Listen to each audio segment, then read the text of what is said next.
y equals negative 2x plus 5. All right, so slope-intercept form, and we're going to look at the graph. So it's easy for us to do it here.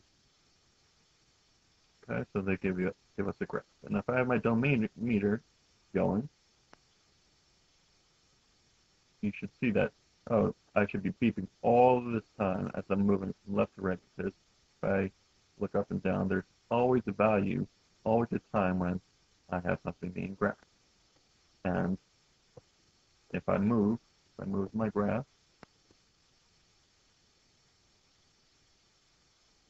I can see that it's going to continue. Now, it's a good point to say, well, look at that, 25 to 30, there's nothing being graphed, but realize that if I just move down a little bit, yes, there is something being graphed. So no matter how far I go away, I will still have something being graphed at every single value of x. I can plug whatever number I want in here for x. Okay? So go back to start from.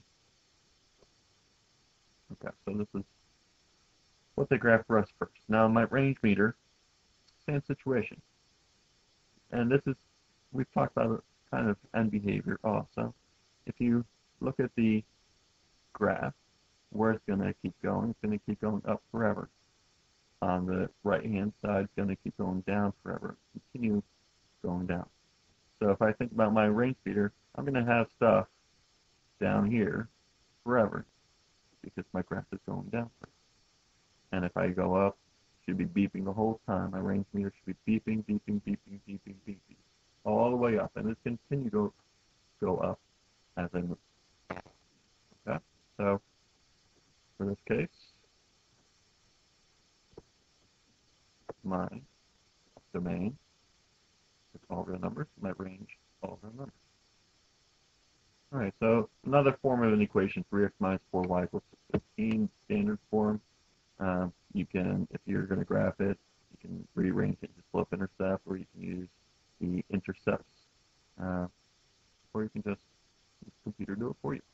So same idea, all right? So domain is going to be beeping all the time, all the time. I can plug anything I want into x, and I'll be able to find some value for y. Okay? Same thing for range, all the way up and down. All right? Move the graph around, and you'll see that it's going to continue down, going to the left, going the other way, continue going right and up, forever. Okay? So linear function, as we said, the last slide. Domain, always all real numbers. The range, all real numbers. Special case is right here, y equals 3, or f of x equals 3. One function of range. What happens there? When you have just y by itself, what happens? If you look at the graph of y equals 3, this is what happens. This is a horizontal line. Now the domain is still going to be all real numbers. As we go from left to right, we're always going to be beeping. The range is different in this case. Since it's horizontal, it means it's not going to go up or down at all. So if I go down, go up, the only time that I beep is when I hit exactly 3. So my range in this case is different. My domain is all real numbers. My range is 3. Horizontal lines are the only time for linear functions that I have something different. Okay? Some of you might be asking, well, what about something like x equals 3, where you have a vertical line? The vertical line is not technically a function. All right, so that's why I'm leaving that. In that case, the domain, we don't even want to go with that because it's not a function. All right. Next, quadratic functions. Y equals ax squared plus bx plus c. And we had different forms for quadratic functions as well. Vertex form, intercept form. But standard form is a good way to look at it. So what values can I plug into x? Can I plug in negative numbers? Can I plug in positive numbers? Can I put square roots? Can I put decimals? Can I fractions? Yeah, I can put all of them. So same idea as a linear function. I can plug whatever I want into x, and I'll get some answer for y. Now the range for what values can I get out for y is a little bit different.